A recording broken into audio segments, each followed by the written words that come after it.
let's go, let's go, let's go, let's go, let's go, let's go, go, go, go, yeah, go, yeah, go, go.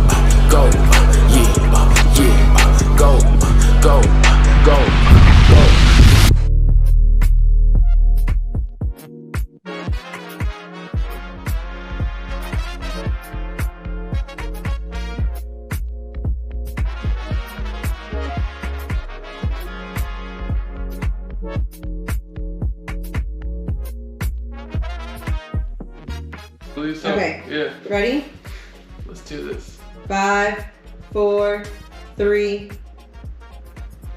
Hey, what's up, guys? My name is Daniel Navia. I'm a personal trainer from South Florida, and today we're going to be going over fitness trackers and the pros and cons. All right. So I did you guys a favor, and I bought all these trackers, and I used them for about a year. I definitely gave each one a significant year's use.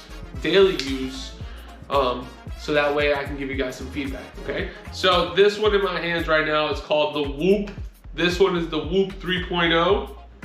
I gotta be quite honest, not a big fan of this one.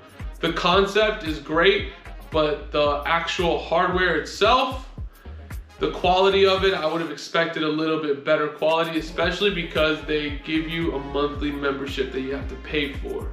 So with a monthly membership, I would anticipate that they would take more time to invest in the type of hardware. Now, what I did like about it is that it tracked your HRV, it tracked your stress level on your workout, so how hard you're pushing yourself, and it'll give you a scale. I think it was up to like 21 out of 21. And that's great and all, but then eventually you start to realize that you really don't need this guy as much as you think. It became more of a distraction after a long time rather than something useful. So I would categorize this one as low, no bueno. This one's more like equivalent to a Fitbit. Again, nothing against it, it's just, I don't like it that much. So moving on, we're going over to what I have here is called the Garmin Fenix 6 Pro. This one is really, really cool. I like a lot of the features that it offers, similar to the Whoop, which will give you like your HRV. It will give you your strain level. In this case, it's called body battery, so kind of like a charger. It'll let you know when you're from 100 down to 0. So if you take a nap, it's like if you charged up, which is really cool. This is more for a very well-balanced fitness enthusiast, because it offers way more diversity than the Whoop.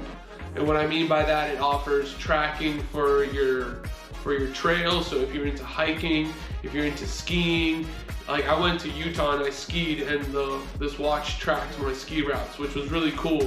And but I said, like, again, the Whoop is mainly for like kind of like your gym and your basic tracking, and then you're gonna go a little bit more in depth with this one. This one's really great. The only downside from this one is the battery life. If you use it on all the features, then you're gonna be finding yourself charging it. I found myself charging it every couple of days. Not bad, but you know, we're gonna be using it. All these do come with an app on your phone that you can use and track.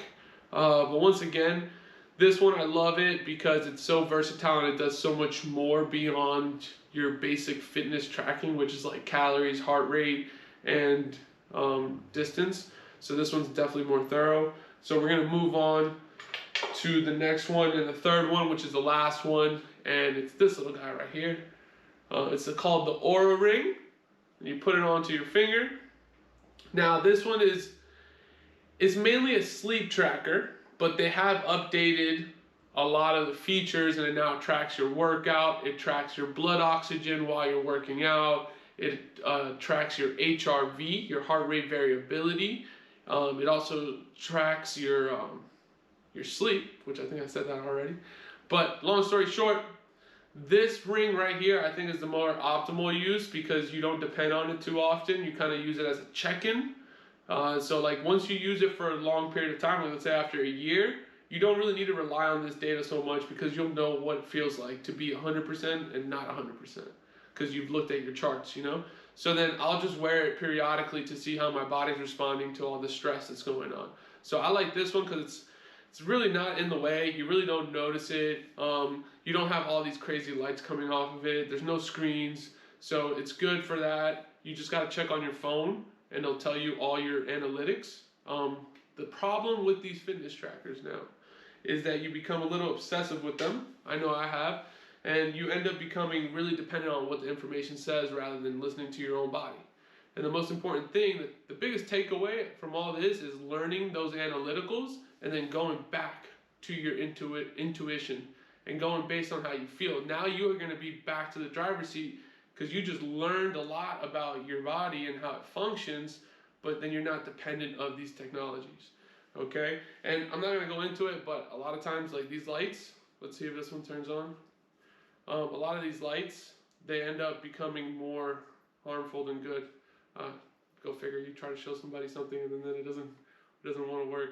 But yeah, some of these lights for the measuring of like your heart rate, your blood oxygen, actually disrupts your mitochondria. But that's a whole nother video that we'll do if you guys are interested.